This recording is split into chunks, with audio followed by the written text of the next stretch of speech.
ओम श्री गणेशाय नमः।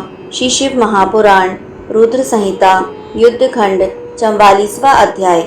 इस अध्याय में हम जानेंगे अंधकासुर की तपस्या, ब्रह्मा द्वारा उसे अनेक वरों की प्राप्ति, त्रिलोकी को जीतकर उसका स्वेच्छाचार में प्रवृत्त होना, मंत्रियों द्वारा पार्वती के सौंदर्य को सुनकर मुग्ध हो शिव के पास संदेश भेजना और शिव का उत्तर सुनकर क्रुद्ध हो युद्ध के लिए उद्योग करना।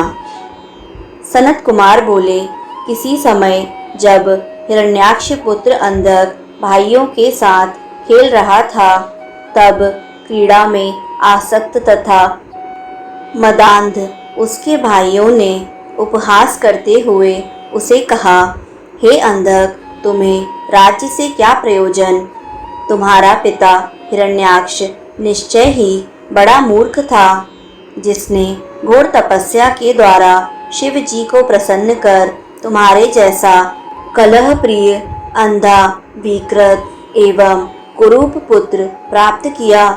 तुम निश्चय ही राज्य के भागी नहीं हो। क्या दूसरे से उत्पन्न हुआ व्यक्ति राज्य का अधिकारी बन सकता है?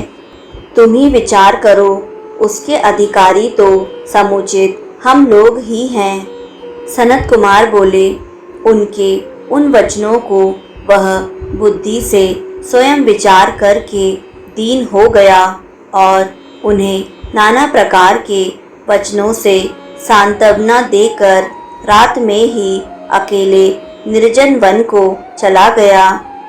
वहाँ निराहार रहकर वह एक पैर पर खड़ा हो दोनों भुजाओं को उठाकर 10,000 वर्ष पर्यंत घोर तप एवं मंत्र का जप करने लगा, जो देवता एवं राक्षसों से भी संभव नहीं था।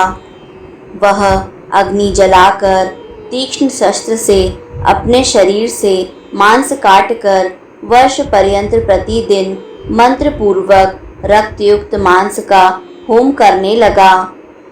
जब उसके शरीर में मांस नहीं रह गया, केवल स्नायु एवं अस्थि मात्र शेष रह गया, समस्त रक्त नष्ट हो गया, तब उसने अपने शरीर को ही अग्नि में डाल देने का विचार किया। उसके अनंतर सभी देवता अत्यंत विस्मित एवं भयभीत होकर उसकी ओर देखने लगे।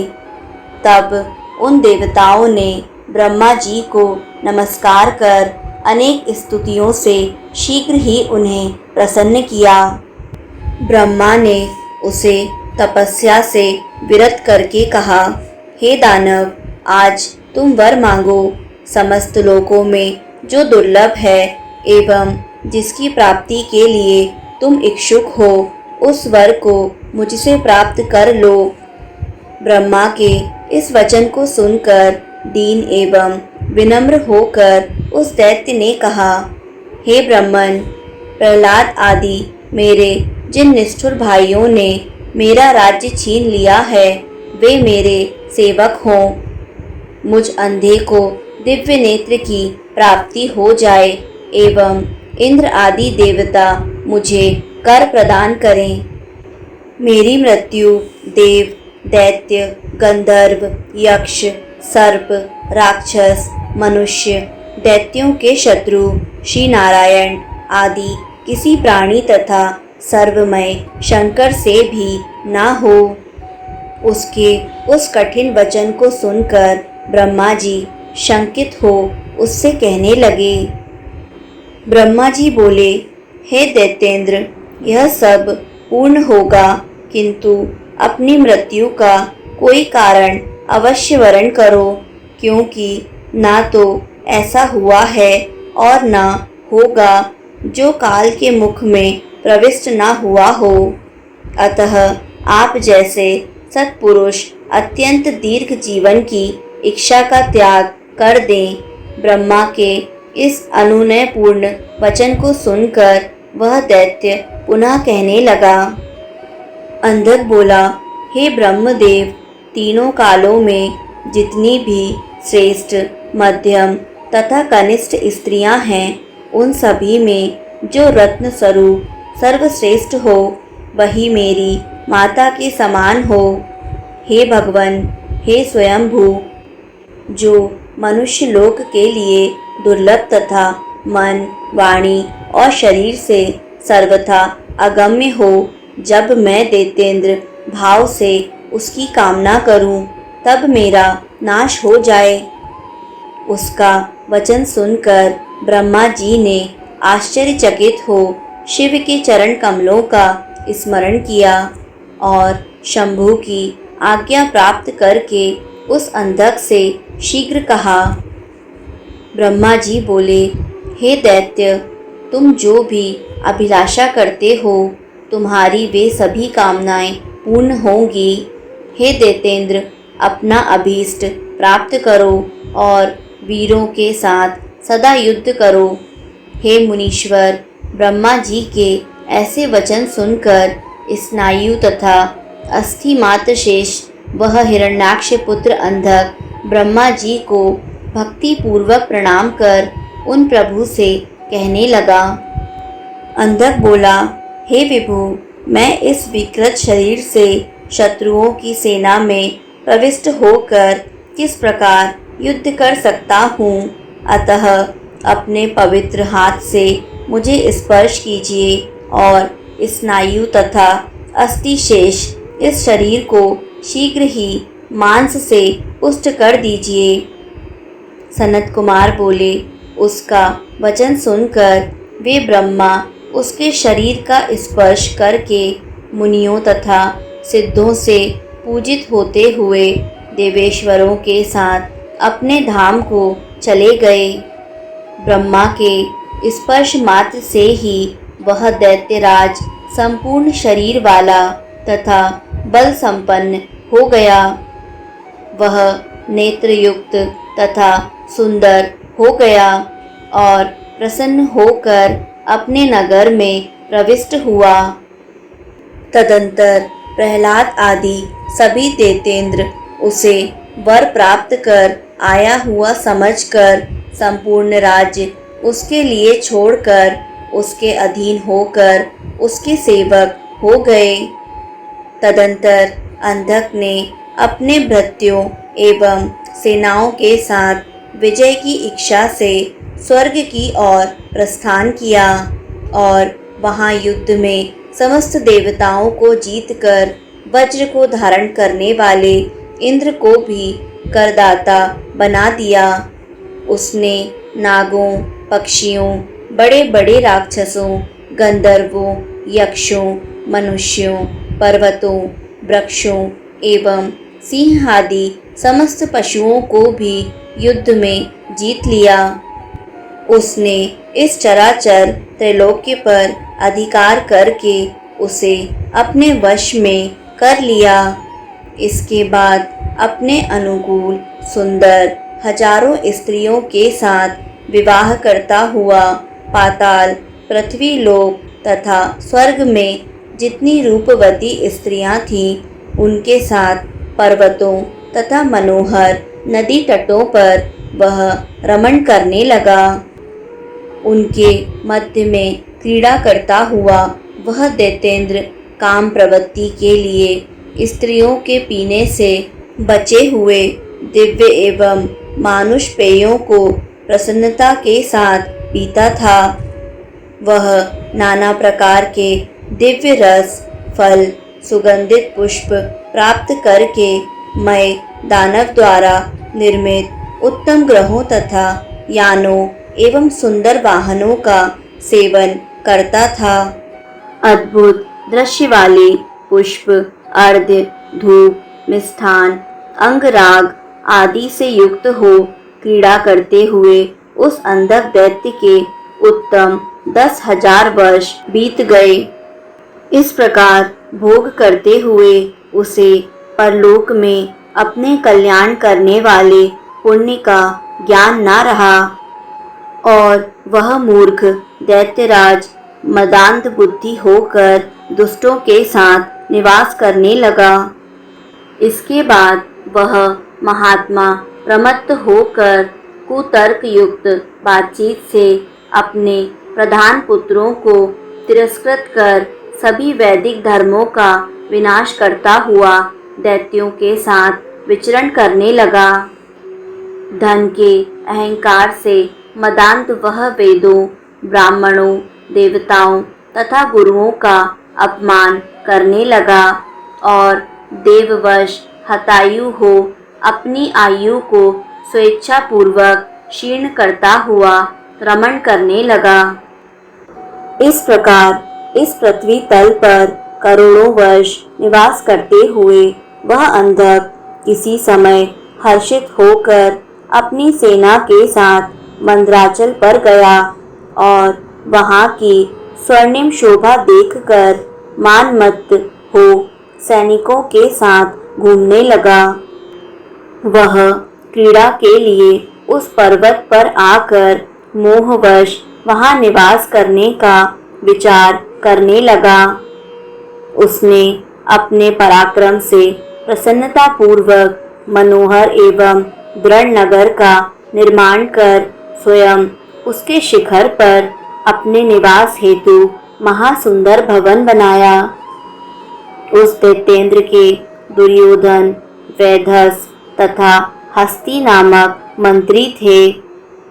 किसी समय उन तीनों मंत्रियों ने उस पर्वत शिखर पर एक रूपवती सुंदर स्त्री को देखा।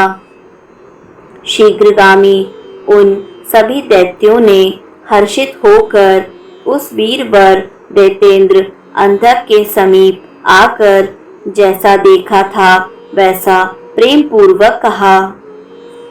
मंत्री बोले, हे दैत्येंद्र, मंदराचल की गुफा में ध्यान में नेत्र बंद किए हुए रूपवान चंद्र की आदि कला को मस्तक पर धारण किए तथा कटी प्रदेश में व्याघ्र चर्म लपेटे हुए कोई मुनि दिखाई पड़े हैं।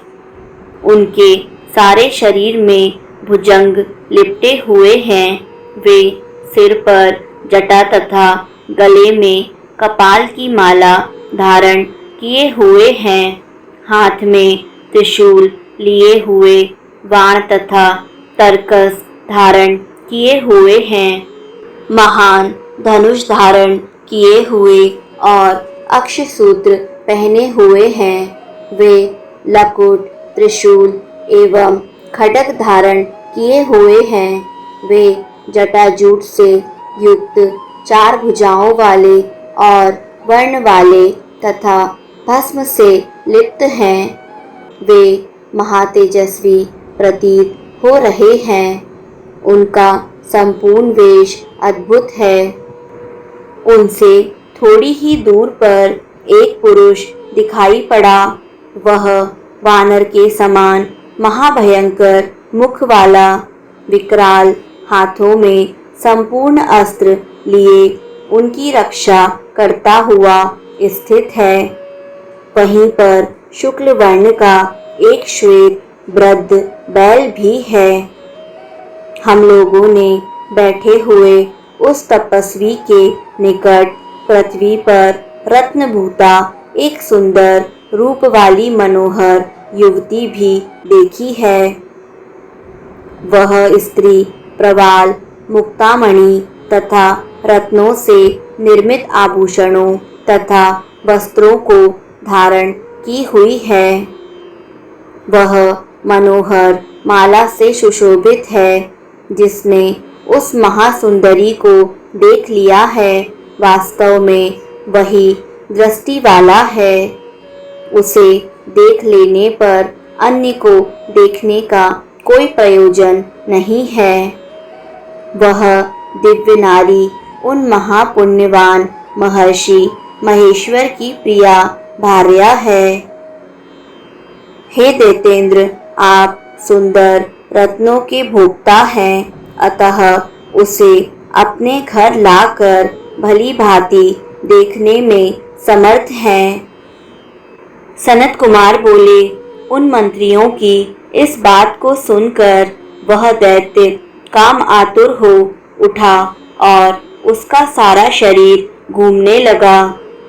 उसने दुर्योधन आदि मंत्रियों को उन मुनियों के समीप शीघ्र ही भेजा।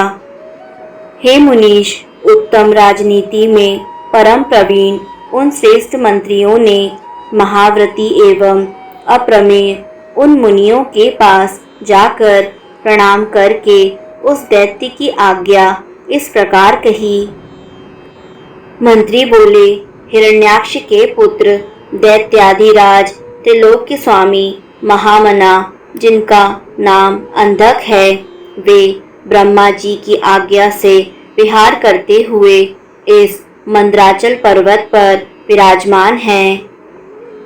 हे तपस्विन, हम उनके अंगरक्षक तथा मंत्री हैं। उनके द्वारा भेजे गए हम लोग आपके समीप आए हैं और उन्होंने जो संदेश दिया है उसे ध्यान देकर आप सुने। हे बुद्धिमान मुनिवर, आप किसके पुत्र हैं और किस कारण यहाँ सुखपूर्वक बैठे हुए हैं? ऐसी महासुंदरी यह तरुणी किसकी भार्या है? हे मुनीन्द्र, आप इसे शीघ्र ही दैत्यराज को समर्पित कर दें। कहाँ तो भस्म से लिप्त कपाल माला युक्त महाकुरूप तुम्हारा यह शरीर और कहाँ तर्कस, धनुष बाण, खड्ग, भुशुंडी, त्रिशूल, बाण एवं तोमर आदि दिव्य अस्त्र। कहाँ जटा के अग्रभाग में परम पवित्र गंगा तथा सिर पर मनोहर चंद्रमा और कहाँ दुर्गंध युक्त अस्थि खंड। कहाँ विश्वमन करने वाले दीर्घ मुख सर्प और कहाँ सुपुष्ट स्तन वाली स्त्री का संगम। बूढ़े बैल की सवारी करना प्रशस्त नहीं है। क्षमावान तपस्वी का ऐसा व्यवहार नहीं देखा जाता और संध्या वंदन आदि ही तपस्वियों का धर्म है। लोक विरुद्ध भोजन उसके लिए निषिद्ध है। अरे मूर्ख, तुम इस स्त्री को शांति पूर्वक मुझे समर्पित करो। स्त्री के साथ तपस्या क्यों कर रहे हो? यह तुम्हारे लिए अनुचित है और तुम्हारे अनुकूल नहीं है, क्योंकि मैं तीनों लोकों का रत्नपति हूँ। अतः तुम्हें आज्ञा देता हूँ कि पहले शस्त्रों का त्याग करो, इसके बाद शुद्ध तप करो। मेरी अलंघनीय आज्ञा का उल्लंघन करने पर तुम्हें अपने शरीर को छोड़ना पड़ेगा। तब लौकिक भाव का आश्रय कर जगत प्रधान शिव जी ने उस दूत के संपूर्ण वचन को सुनकर अंधक को दुष्ट बुद्धि जानकर हंसते हुए उससे कहा। शिव जी बोले, हे दैत्यनाथ, यदि मैं रुद्र हूँ तो तुम्हारा मुझसे क्या तात्पर्य है? तुम इस प्रकार मिथ्या क्यों बोलते हो? तुम्हें ऐसा करना उचित नहीं। तुम मेरे प्रभाव को सुनो। मुझे अपने माता पिता का स्मरण नहीं है। इस गुफा में महामूर्ख तथा विकृत रूप वाला मैं अन्यों के लिए दुर्लभ इस घोर पाशुपत व्रत का आचरण करता हूँ। मेरे विषय में ऐसी प्रसिद्धि है कि मूल रहित तथा दुसज्य यह सारा जगत मुझसे ही उत्पन्न हुआ है और सुंदर रूप वाली, सब कुछ सहने वाली तथा मुझ सर्वव्यापी की सिद्ध रूपा यह तरुणी मेरी भार्या है। हे राक्षस, इस समय तुम्हें जो जो अच्छा लगे उसे तुम ग्रहण करो। उनके सामने ऐसा कहकर तपस्वी वेशधारी सदाशिव ने मौन धारण कर लिया। सनत कुमार बोले, यह गंभीर वचन सुनकर उन दानवों ने उन्हें सिर झुकाकर प्रणाम किया। तदंतर त्रिलोक्य विनाश के लिए प्रतिज्ञा करने वाले हिरण्याक्ष पुत्र अंधक दैत्य के पास गए। उन सभी पराक्रमी दैत्यों ने उस मंदोदमत दैत्यपति को प्रणाम कर जय शब्द का उच्चारण करते हुए हंसकर शिव जी ने जो बात कही थी उसे सुनाया। मंत्री अंधकासुर से बोले, हे राजन, तपस्वी शिव ने आपके विषय में कहा है कि निशाचर, अस्थिर, वीरता धीरता वाला, सामर्थ्य रहित, क्रूर कर्मा, कृतघ्न, कृपण तथा सर्वदा पाप करने वाला वह दानव क्या सूर्यपुत्र यमराज से नहीं डरता, जो मुझसे युद्ध की इच्छा कर रहा है। सभी दैत्यों के स्वामी हे राजन, अपनी बुद्धि से त्रिलोक्य को तृणवत समझने वाले महान तेजस्वी, तपोनिष्ठ तथा परमवीर उस मुनि ने हंसते हुए आपके विषय में पुनः कहा है, कहाँ तो वृद्धावस्था के कारण जर्जर अंगों वाला मैं, और कहाँ ये तुम्हारे दारुण शस्त्र और मृत्यु को भी आतंकित करने वाला युद्ध, कहाँ वह वानर के जैसा मुख वाला मेरा गण वीरक, और कहाँ परम समर्थ वह राक्षस, कहाँ तो राक्षस का दुर्घर्ष वह स्वरूप, और कहाँ मंदभाग्य मैं, कहाँ तुम्हारा अतुलनीय सैन्य बल, और कहाँ मेरे आश्रयभूत ये वृक्षलता आदि। इस पर भी यदि तुम अपने को सामर्थ्य संपन्न मानते हो तो प्रयत्न करो, युद्ध करने के लिए यहाँ आओ और कुछ सामर्थ्य प्रदर्शन करो। कहाँ तो मेरे पास तुम जैसे लोगों को नष्ट कर देने वाला महाभयंकर अस्त्र, और कहाँ कोमल कमल के समान तुम्हारा शरीर। अतः विचार करके तुम वैसा ही करो जैसा तुम्हें अच्छा लगता हो। हे दैत्यपते, इस प्रकार के अनेक वचन उस तपस्वी ने हंसते हुए आपसे कहे हैं। हे राजन, आपके लिए उसके साथ युद्ध करना उचित नहीं है। यदि आप हम लोगों के द्वारा कहे गए अनुचित तथ्यहीन अनेक कथनों से तथा तप में निरत उस तपस्वी के द्वारा कहे वचनों से समझ जाते हैं तब तो ठीक है, अन्यथा मुनि के इस वचन को आप बाद में याद करेंगे। सनत कुमार बोले, इसके बाद उनका सत्य, हितकर, कुटिल तथा तीक्ष्ण वचन सुनकर वह मंदबुद्धि क्रोध से उसी प्रकार आग बबूला हो गया जिस प्रकार घी डालने से आग प्रज्वलित हो जाती है। तदंतर प्रतिकूल भाग्य वाला, वरदान से प्रवृत्त तथा कामवाण से विदा हुआ वह दैत्य खड्ग लेकर पवन के समान वेग से वहां जाने को उद्यत हो गया। इस प्रकार श्री शिव महापुराण के अंतर्गत द्वितीय रुद्र संहिता के पंचम युद्ध खंड में अंधक गाणपत्य पद लाभोपाख्यान में दूत संवाद वर्णन नामक 44वां अध्याय पूर्ण हुआ।